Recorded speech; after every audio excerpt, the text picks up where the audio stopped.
retour sur la chaîne Basket Session Rivers. On va débriefer ensemble le Game 7 entre Miami et Boston.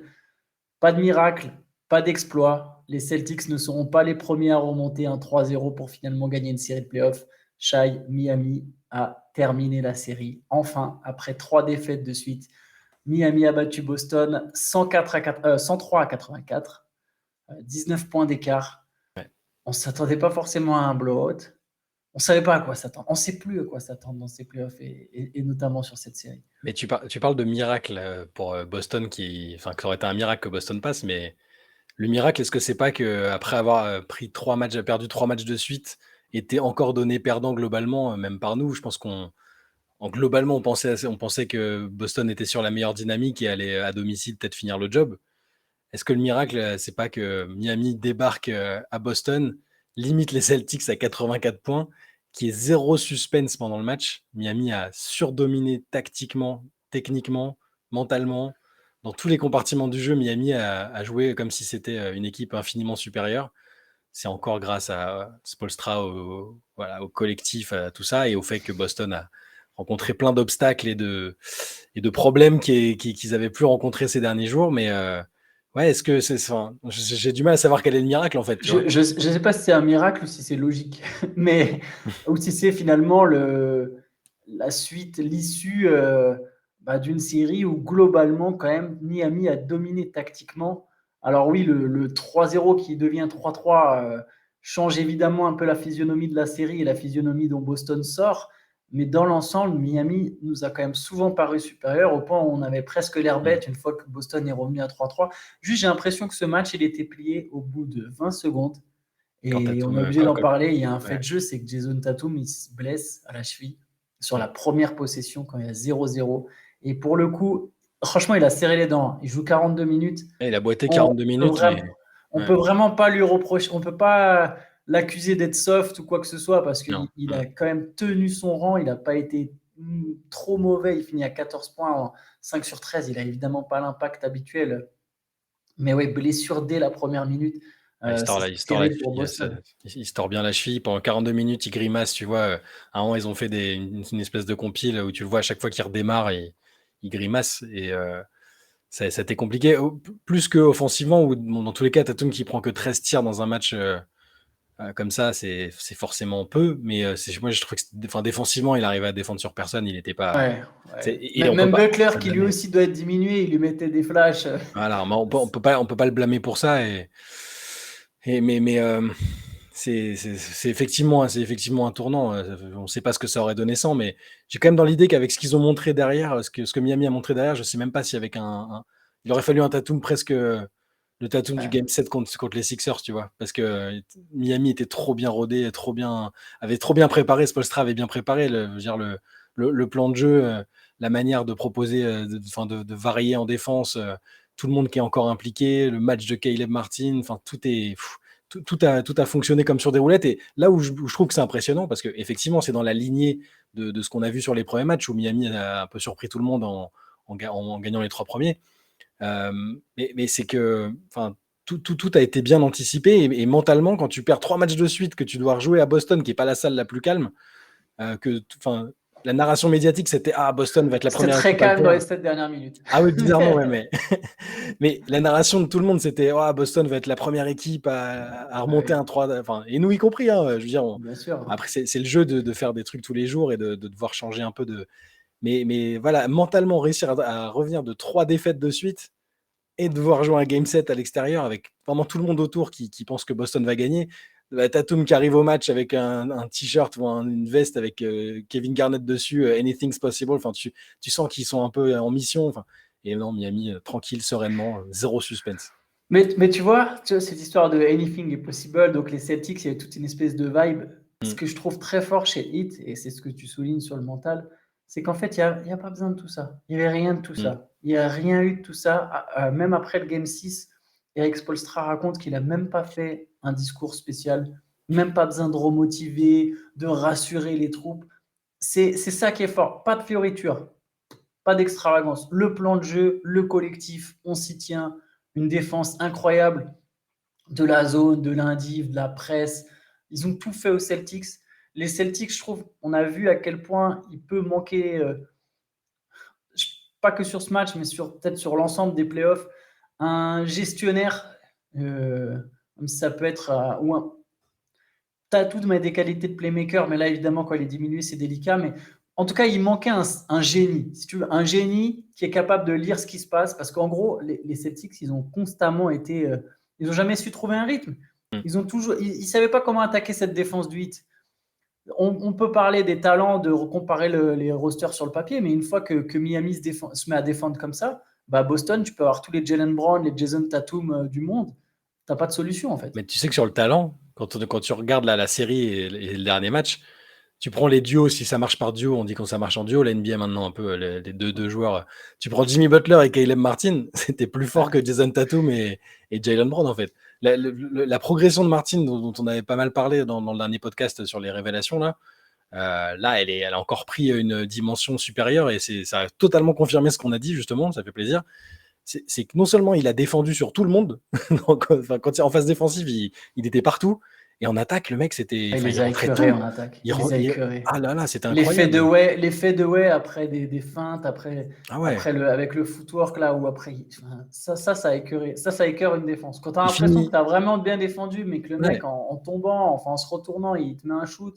Il finit à 26 points, donc record en carrière en playoff. Bon, il a que 2 campagnes derrière lui, hein, mais 26 points, 11 sur 16, 10 rebonds.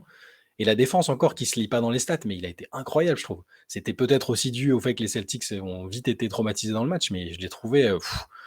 Il a encore, dans mon estime, il a encore passé un cap, hein, franchement. Il aurait dû être. Alors, ils ont donné le MVP des finales de conférence. Bon, c'est un trophée futile et anecdotique, mais ils l'ont donné à Butler. Mais je pense vraiment que Caleb Martin, il le méritait.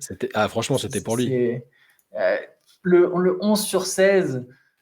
Le hit, encore une fois, a été très adroit à 3 points. 50% à 3 points, 14 sur 28. Boston a commencé le match en passant sous les écrans. C'est typiquement, ça c'est du bonheur pour Gabe Vincent. C'est pas le plus vif pour aller au cercle, mais si tu passes sous un écran, Gabe Vincent, tu lui donnes littéralement le tir qu'il a envie de prendre, quoi. Totalement. Butler a aussi mis ses 3 points. Ça a été presque le match parfait pour Miami, mais je trouve que ils se sont donné le match parfait. C'est-à-dire qu'ils ont déroulé après. On a oublié de revenir à la blessure de Tatum. Et je vais partir de la blessure de Tatum pour te lancer sur autre chose. Jalen Brown. Souvent, on s'est demandé, le public, on s'est tous demandé, est-ce que il ne devrait pas avoir son équipe? Alors, on ne peut pas le juger sur un match, surtout qu'il a déjà fait des très belles choses en playoff. Mais là, sur celui-là, clairement, il n'a pas su prendre le relais de Tatum. Après, c'était dur. Il y avait une défense en face qui était compliquée, mais j'ai l'impression qu'il s'est empalé souvent sur la défense. Il a énormément d'adresses extérieures. Sur Martin notamment, un peu sur Adebayo, il a été totalement... Fini à 8 sur 23 au tir, et 1 sur 9 à 3 points. Totalement surtout l'adresse à 3 points. Totalement en échec, et 8 pertes de balles aussi. 8 pertes de balles, il est au niveau... Alors, ça n'a jamais été sa grande force, hein, c'est pas un manieur de ballon de génie, ça a plutôt même été identifié comme une sorte de faiblesse chez lui. Mais là, c'est le moment où c'était son moment. Tu sais, il y a un peu cette dynamique avec Tatum qui est... alors, si on le voit de façon positive, on peut dire que c'est quand son pote est un peu moins bien, lui, il est là pour prendre le relais et passer en mode numéro 1. Mais il y a aussi toujours ce que je dis, ce côté... Tatum, c'est le fils préféré des parents, et lui, c'est le gars qui a envie d'être aussi... mais qui a envie d'être aussi exposé, et dès qu'il en a l'occasion, il leur montre ce qu'il vaut, et là, c'était l'occasion de le montrer, en fait. Et malheureusement, il avait aussi été assez vocal ces derniers jours. Il y a eu plein d'histoires sur comment les Celtics sont remotivés. Ils sont allés jouer au golf ensemble, ils ont regardé des films ensemble. Et Brown, tu avais l'impression qu'il était aussi un peu moteur derrière ça, et ça s'est pas retranscrit là. Donc, on va pas commencer à déjà parler de son avenir. Il sera temps d'analyser ça après. Mais sur ce match-là, où c'est typiquement le contexte pour faire plus que ça, c'était absolument parfait. Et il s'est heurté à la défense du Heat, à Caleb Martin notamment, en défense, où c'est quand même aussi un des secteurs où il est fort et on ne l'a pas vu. Et voilà, c'est triste pour Boston, mais moi, je suis encore... je suis un peu, enfin pas sous le choc, mais je repensais je revoyais les déclats de Jimmy Butler d'il y a un an, où il t'annonce exactement ce qui va se passer. Il te dit Bon, on avait ce qu'il fallait pour gagner cette année, mais l'année prochaine, on aura aussi, ce qu'il faut pour gagner. On se retrouvera exactement dans la même position et cette fois, on gagnera. J'avoue que j'adore ces trucs-là. Après, ça marche pas tout le temps parce qu'il avait dit: «On va gagner le game 6 et machin». Mais quand tu regardes l'image d'il y a 1 an où le gars, il est ultra confiant alors qu'il vient de perdre un match où il a raté un tir à 3 points qui pouvait emmener son équipe en finale. Il te sort ça et l'année d'après, il rejoue le même adversaire et il les tape avec la même équipe. Enfin, c'est Ouais. incroyable. Le Heat avait fait de cette série une série, un truc personnel.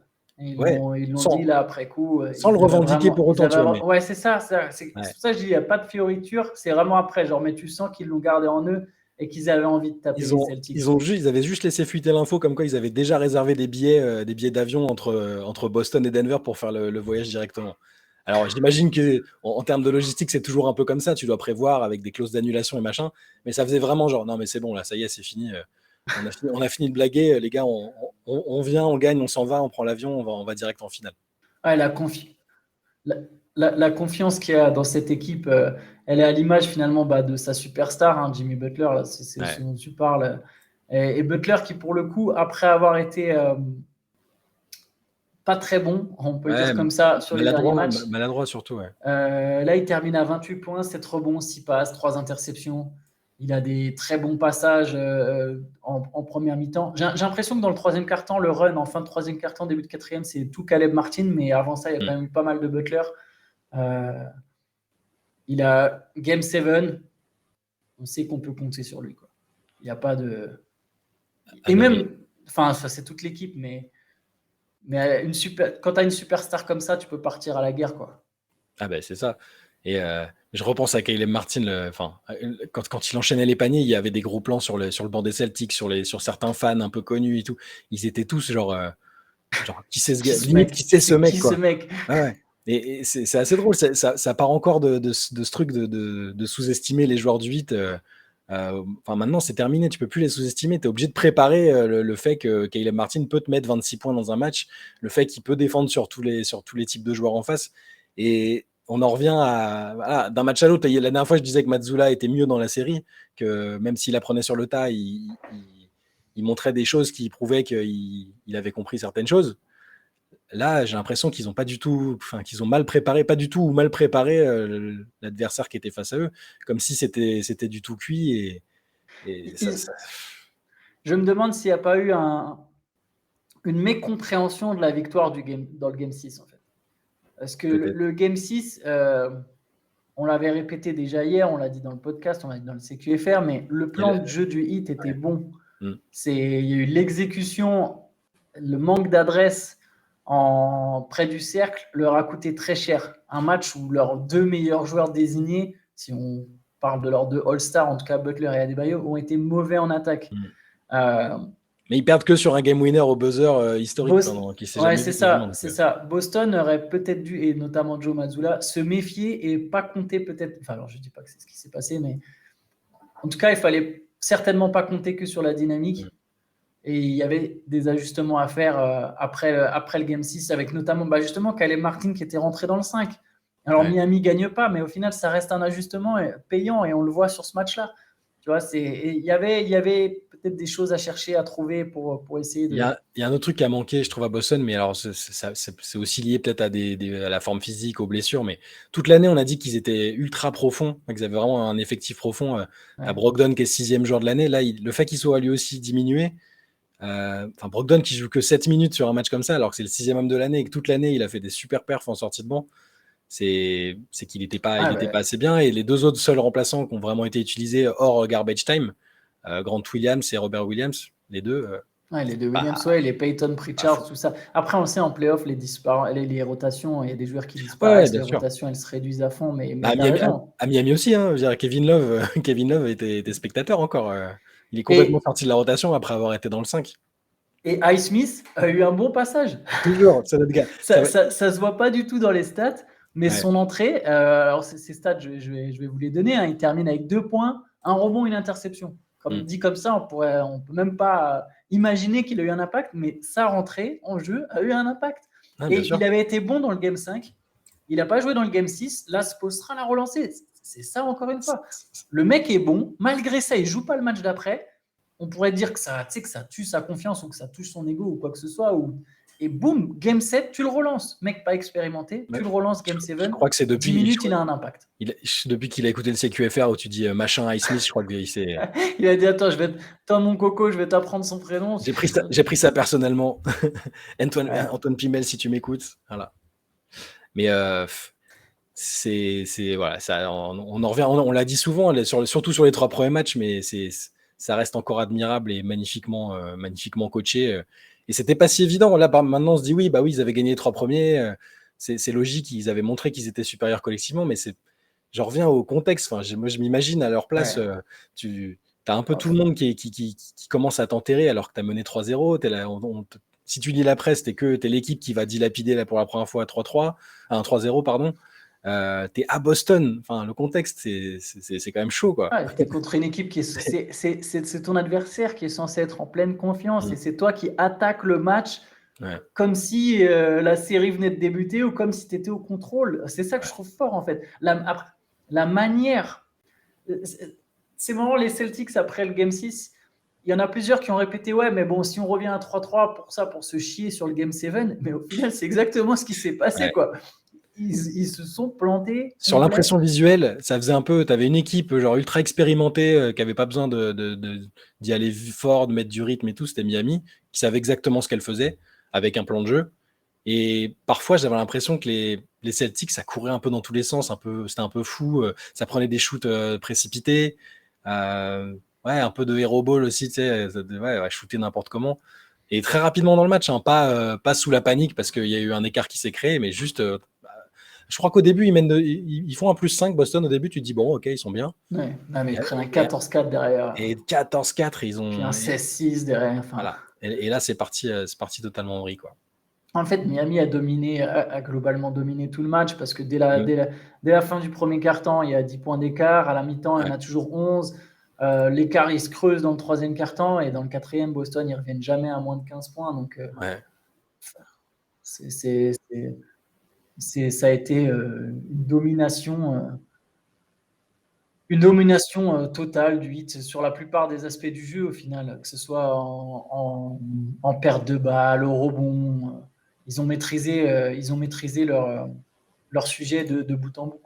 Je suis en train de penser à Adam Silver et à la NBA qui devait espérer quand même qu'il y ait au moins une équipe historique en finale pour les audiences. Ouais, Miami-Denver, c'était vraiment la finale que la NBA ne voulait pas, quoi. Ouais, c'est ça, mais le grand public va peut-être pas regarder, enfin, ou moins regarder, parce qu'il n'y a pas les Lakers, il n'y a pas les Warriors, il n'y a pas les Celtics, mais on en parlera plus tard, mais c'est une finale, je la trouve hyper excitante sur le profil des deux équipes, plein de petites histoires autour, entre Jokic et Butler d'un côté, il y en a un des deux qui va être champion NBA pour la première fois, rien que ça, c'est génial.